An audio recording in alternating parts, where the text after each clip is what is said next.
If you've ever been called weird in your life, this is the story of why that's a good thing and how being weird helps your mental health. Hi, I'm weird. Well, maybe unique is a less confronting word to use. Regardless, I've learned over the years to embrace who I am and to double down on doing what I enjoy.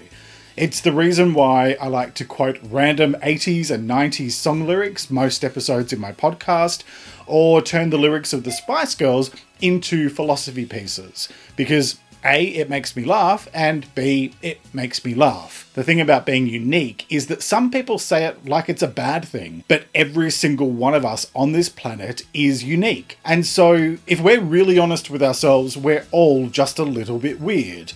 And with that in mind, I'm here to tell you today that being unique is a good thing, because being weird helps your mental health. From a young age, we're taught that weird is bad and fitting in is good, but there's a huge difference between fitting in and conforming. And I think for most of us, what happens is that we find ourselves trying to change or suppress who we are in order to conform with what our peers and society expects of us. The problem with that is that it doesn't actually change anything. Who you are is still there. It's just pushed down deeper and deeper inside.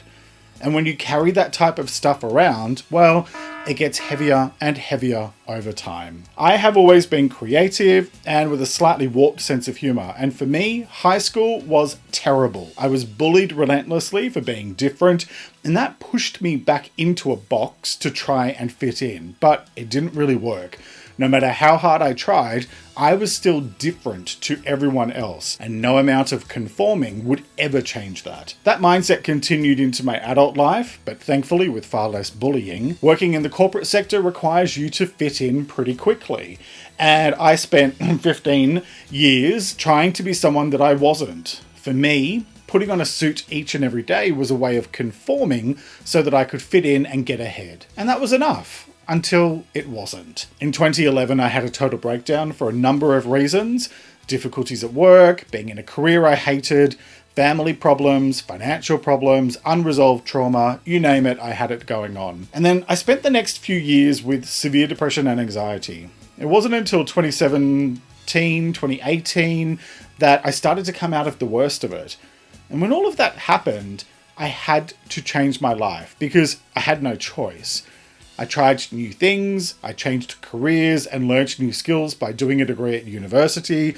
We left the city and moved to a new place in the countryside. After making all of those changes and making the decision to pivot my career and leave corporate for good, which took quite a few years to finally realize that's what I needed to do, the first thing I told myself was that I was never going to wear a tie ever again, and I donated the lot of them. And instead of trying to conform and fit in, I began to get to know myself better and let myself be more aware of all the weird, wonderful, and unique aspects of my personality that I hadn't given much time or attention to. And that leads me to today. Comfort and authenticity are far more important to me than trying to be something or someone that I'm not. And that's completely changed my outlook on life as well as the choices I make, which in turn has had a massive positive effect on my mental health and well-being. Now, whatever I do has to feel authentic to me, otherwise it's uncomfortable, which I take as a clear sign that it's not the right choice. So here's my point. When you are true to yourself and stop trying to change who you are just to fit in with people you probably don't even care about, you become happier and more comfortable in your own skin. Life is way too short and far too precious to spend it trying to be something or someone that you're not. If someone doesn't like you for being you, then that's a them problem and not a you problem. I think a lot of us really do spend so much time trying to fit in, and more of that than we do learning to live as who we really are, so that we can embrace our best bits and find ways to improve and grow a little every day. So, if you want to be the very best version of yourself possible, then you need to embrace and accept who you really are, instead of who you think you're supposed to be, or who others tell you you're supposed to be. Here are 3 simple things you can do to embrace your weird. Number 1, get to know who you truly are. And if you're not sure where to begin, an easy way to start is by identifying who you are not and what you don't like, because that can then often highlight what you do like in comparison. Number 2, lean into what makes you unique, because you can never and will never be like everyone else, and that's a good thing. Instead of spending your life trying to fit in, celebrate the stuff that makes you uniquely you.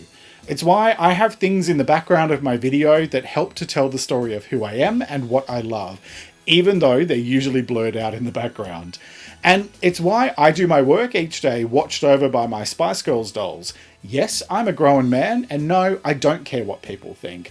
And yes, sometimes I do imitate them saying, "Spice up your life," just to make myself laugh. Number 3, set a clear foundation for yourself. I think we can so easily get hung up on whether or not someone is this or that, whether they identify with a particular tribe or political association or whatever. What's most important is to be clear on what your core values are, because that's what creates your reality, plus how you interact with others, because what you put out comes back to you in the form of how people then interact with you.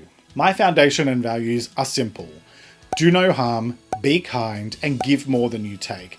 And those 3 things apply to how you treat others as well as how you treat yourself. And just a sort of bonus point to think about, let others be their own weird and unique selves as well. If it isn't harming anyone, just let them be. Diversity is what makes life really interesting. So instead of disapproving or attacking others, either don't say anything, because you don't have to express every opinion that you have, or even better, choose to lift people up in spite of your differences. And as I say at the end of every podcast episode, make a conscious effort to share positivity and kindness out into the world, because you get back what you put out. The main point of all of this is to be 100% yourself, and more importantly, to accept yourself fully, flaws and all, because that is how you begin to grow, and growth creates better mental health. In the words of the late American psychologist Carl Rogers, the curious paradox is that when I accept myself just as I am, then I can change. If you'd like to explore this topic in more detail, I covered identity in episode 30 of the podcast and authenticity in episode 55. You'll find those linked in the episode description below, or if you'd prefer to read the transcript, you can use the same link. I also talked about how being authentic improves your mental health in this video, and it's linked below as well, plus you'll see it linked at the end of this video.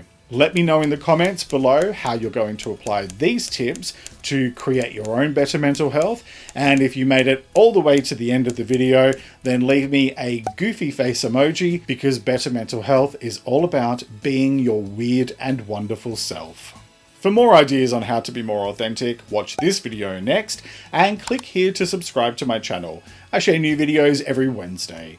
Plus, catch my podcast, Let's Talk About Mental Health, every Sunday, where I look at one specific topic about improving your mental health. It's available everywhere and linked in the description below. Thanks for joining me today. Take care and talk to you next time.